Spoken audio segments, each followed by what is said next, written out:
Hey everybody, Andy Duffy here, pastor at Antioch Church of the Brethren. I'm here with Pastor Bilbo.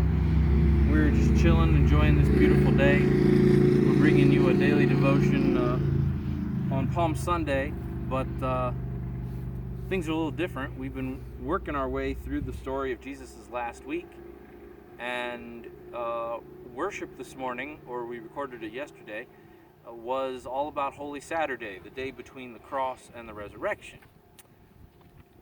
Which means until Easter Sunday, there's not much story to tell. So I thought for this week, maybe I'd do something a little bit different to hold us over through Holy Week, which I hope you're celebrating in other ways.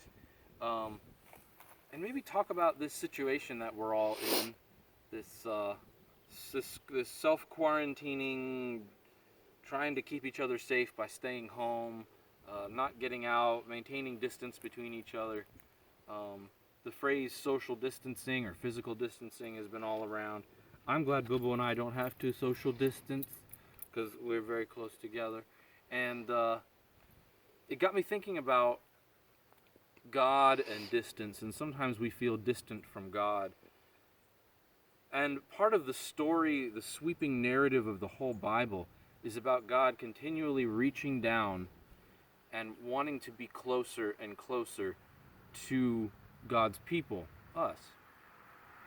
And one of the greatest examples is in Jesus, God choosing to become enfleshed, right? Flesh, bone, blood, just like one of us, in the person, Jesus Christ, Jesus of Nazareth, Jesus, the baby born in Bethlehem.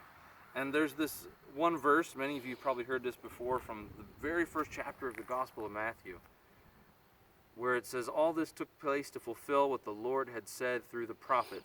The virgin will conceive and give birth to a son, and they will call him Emmanuel," which means God with us. God with.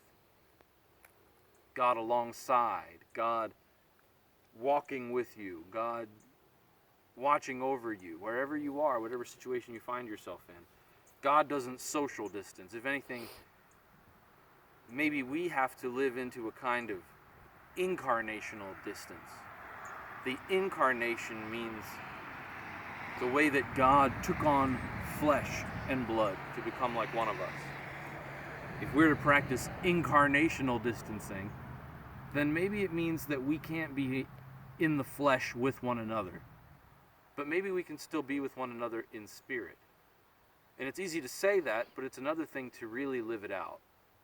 To really consciously consider the people that I want to be with in spirit today.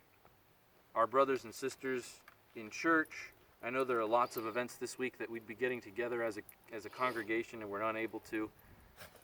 Find a way to pray for one another. Contact one another if you can. Find a way to be the church together even though we can't be incarnated together, in the flesh together, at least 6 feet.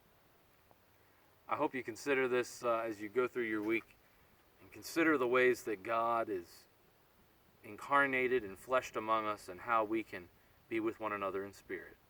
Y'all have a good day.